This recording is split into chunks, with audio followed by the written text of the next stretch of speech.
విమర్శకుల నోళ్లు మూయించేలా ప్రజలే కూటమి ప్రభుత్వ సుపరిపాలనకు కితాబిస్తున్నారని మంత్రి నారాయణ అన్నారు.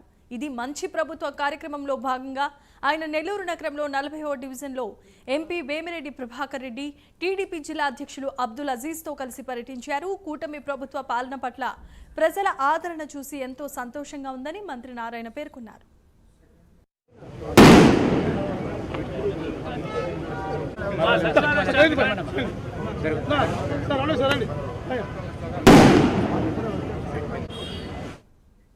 స్థానిక సంస్థలకి అటు మున్సిపాలిటీ కావచ్చు, పంచాయతీలు కావచ్చు, కేంద్ర ప్రభుత్వం మనం కట్టే జిఎస్టీలో వాటిలో ట్యాక్స్లో పర్సంటేజ్ ఇస్తుంది. 43% మన స్టేట్కి రావాలా. అది పార్లమెంట్లో చేసిన చట్టం, జిఎస్టీ చట్టం. అయితే గత 5 సంవత్సరాల్లో వాళ్ళు ఇచ్చిన వాటిని వాడేశారు. ఇచ్చిన డబ్బులన్నీ డైవర్ట్ చేశారు. స్థానిక సంస్థలకు ఇవ్వాల, మున్సిపాలిటీకి ఇవ్వలేదు, పంచాయతీలకు ఇవ్వాల. ఇంకేం డెవలప్ అవుతాయండి? రాష్ట్రం అంటే రాష్ట్రం మొత్తం ఉండేది మున్సిపాలిటీస్ కానీ పంచాయతీలు కానీ. మున్సిపాలిటీలో ఇన్ఫ్రాస్ట్రక్చర్ చేయాలన్నా, రోడ్లు కానీ, డ్రైన్స్ కానీ, ఇలాంటి ఇంకేదైనా చేయాలన్నా, పార్కులు కానీ చేయాలంటే డబ్బులు కావాలా. డబ్బులు కావాలంటే కేంద్ర ప్రభుత్వం రాష్ట్రానికి ఇస్తే ఆ డబ్బులన్నీ డైవర్ట్ చేసింది.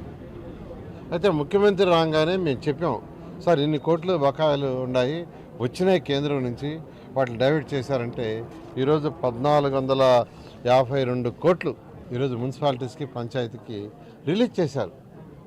మనం ఆ యొక్క అకౌంట్లోకి వస్తే డిపార్ట్మెంట్ అకౌంట్కి మున్సిపాలిటీకి 474 కోట్లు వస్తే ఆ 474 కోట్లు మున్సిపాలిటీస్కి ఇచ్చేసాం. వాటితో డెవలప్మెంట్ యాక్టివిటీస్ చేయమని. మళ్ళీ ఇప్పుడు 300 కోట్లు వస్తుంది, ఆల్రెడీ శాంక్షన్ చేశారు. బహుశా 4-5 రోజుల్లో మళ్ళీ 300 కోట్లు మున్సిపాలిటీకి వస్తుంది, అది కూడా ఇవ్వబోతున్నాం. మరొక నెలలో 474 కోట్లు రాబోతుంది. ఇవన్నీ కేంద్ర ప్రభుత్వం రాష్ట్రానికి ఇచ్చేది. అవి కూడా ఈ రాష్ట్ర ప్రభుత్వం వాడుతుంది. నిజంగా అసలు పరిపాలన అనేది లేదు. గత ప్రభుత్వంలో పరిపాలన లేదు. ఏ హెడ్కి ఏ డబ్బులు వస్తే దేనికి ఖర్చు పెట్టాలి లేకుండా వచ్చిందంతా ఇష్టం వచ్చినట్టు చేశారు. ఈరోజు స్థానిక సంస్థల్లో వాళ్ళు చాలా కార్పొరేటర్లు కావచ్చు, చైర్పర్సన్స్ కావచ్చు, లేకుంటే పంచాయతీ నాయకులు కావచ్చు, వాళ్ళ ఆనందానికి హద్దులు లేదు. స్థానిక సంస్థలకి